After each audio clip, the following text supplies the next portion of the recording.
Hello， 大家好，今天阳光灿烂。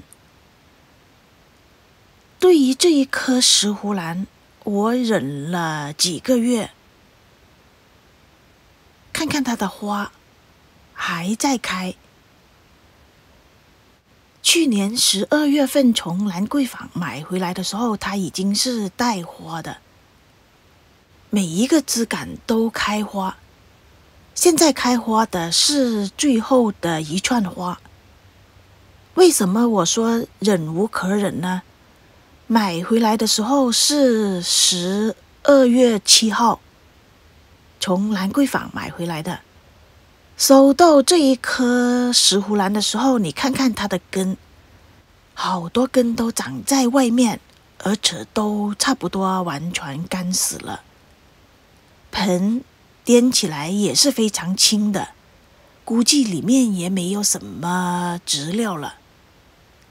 把它泡在水里大概10分钟，扒开盆子看了一下，又是用水苔种植的。水苔看上去也已经开始发黑了，估计已经用了有几年了吧。我还是慢慢的拆，费了好大的功夫，终于把这些水苔完全清理干净了。老的假鳞茎就不要了，把这些黑的、软的、老的根都剪掉，修剪石斛兰、文心兰之类的兰花。在老的假鳞茎下面，那些根可以完全剪掉。就像我这一颗，现在大家看见的这个小的假鳞茎，应该就是这一颗石斛兰开始育苗的时候的假鳞茎，基本上已经没有什么作用了。这边是新长出来的假鳞茎，根能保留的尽量保留，以后新芽会从新的假鳞茎这边长出来，不会从老的假鳞茎那边长出来了。盆子还是用回原来的盆子，用的植料又是一个新的尝试。今天准备用种植多肉的植料来种植石斛兰，再放一些混施肥，混合这些植料。这些用来种植多肉的植料里面包含有木炭土、小石头。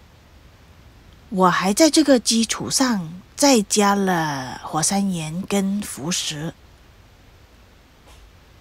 种植石斛兰的时候要留意老的假鳞茎贴近杯子的边缘，确保新的假鳞茎这一边有足够的空间，让新芽从这边长出来。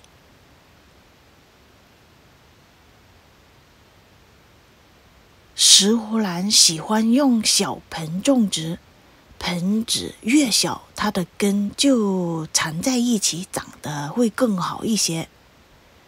种植石斛兰能用小盆，就不要用大盆。为什么我刚收到这颗石斛兰的时候没有马上把它重新种植呢？刚收到这颗石斛兰的时候，它是带花的，心里总是想让它开完花再给它换植料吧。谁知道它的枝干一个接着一个的开花，而且它的花期非常的长，从12月份到现在已经4个月了，最后一串花还在开，都成了塑胶花了，它还没有凋谢。它原来的植料上面长了青苔，我还是尽量把这些青苔移植过来这边吧。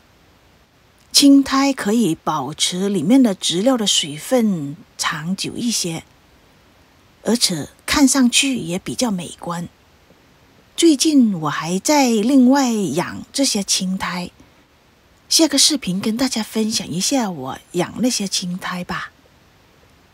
这颗石斛兰是宽口石斛的一个杂交品种。大部分的宽口石斛品种，它们的特征就是杆子下面是非常细小的，靠近叶子上面的假鳞茎才越长越大。它的花期非常的长。我另外的一颗宽口石斛，那些花期最少都是5-6个月的，有的时候真的是看腻了，它还没有凋谢。铺上水苔，看上去是不是更加好看呢？宽口石斛的一个特点就是它的花期长，非常容易种植，非常容易开花，每年都会开花的，而且花还有淡淡的香味，是一种非常适合新手种植的石斛兰之一。就算没有什么经验，也没有什么问题，一定能开花的。